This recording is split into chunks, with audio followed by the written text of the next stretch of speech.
Засамцна хай өнөөдрийнхөө бичлэгээр хамтдаа шинжлэх ухаан гэсэн шокнд ордог 5 зүйлсийн тухай ярих. За энэхүү бас энэхүү бас ярилцлагыг бас ийж сонсохоор бас ирэн маань ирсэн байна. За сайн байна уу? За эхнийх нь бичлэг гэх юм бол цаг хугацаагаар аялал хийх байна. Цаг хугацаагаар аялал хийх бол одоогийн шинжлэх ухаан хичнээн чөгдсөн хийх боломжгүй зүйлсний нэг байна. За хүүхэлдэйн кино юм уу? Эсвэл кинонд бол гардаг цаг хугацаагаар аялал хийх гэдэг гардаг. За тэгсэн чсэн шинжлэх ухаанд бол ягаад ч боломжгүй зүйлс байгаа. За дараачих нь хоёр дахь нь гэх юм бол өглийг зогсоох буюу мөнх амьдрал.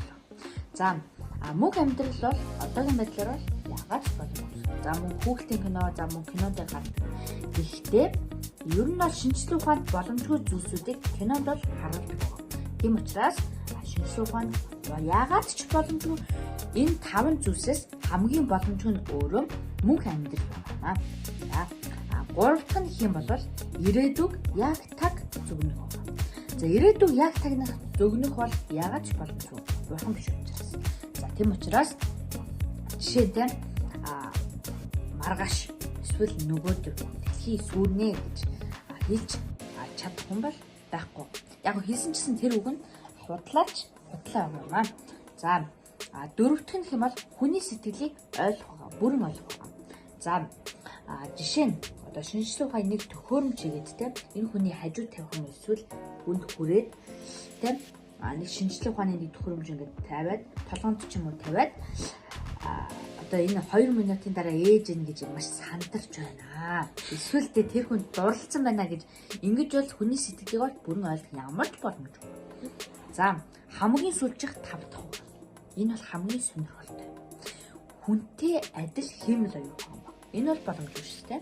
За ChatGPT жишээ нь нэрийн чат юм уу тиймэрхүү айлууд айл юм хиймэл аюул ухаанууд яг хичнээн ч хөгжсөн ч гэсэн хүний яг сэтгэлтэй адилхан амтлах, үнэрлэх, сэтгэн бодох эдгээр зүйлсүүдийг бол хүнтэй адилхан яг хүний сэтгэлийг бүрэн ойлгож хүнтэй адилхан байх ямар ч боломжгүй байна.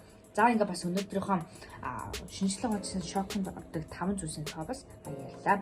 За тэгээд бас хамт сонссон 90 одоо баярлалаа. За бас манай бичлэг таалагдсан болвол лайк and subscribe араарай. За тийм үү бас дараагийн бичлэгт бас ямар бичлэг бас үзмээр байгаагаа комент хийгээд бичээрэй. За комент хийгээд бас сонсох бас ямар байв? Хоёрсаа. За баярлалаа. За баярлалаа.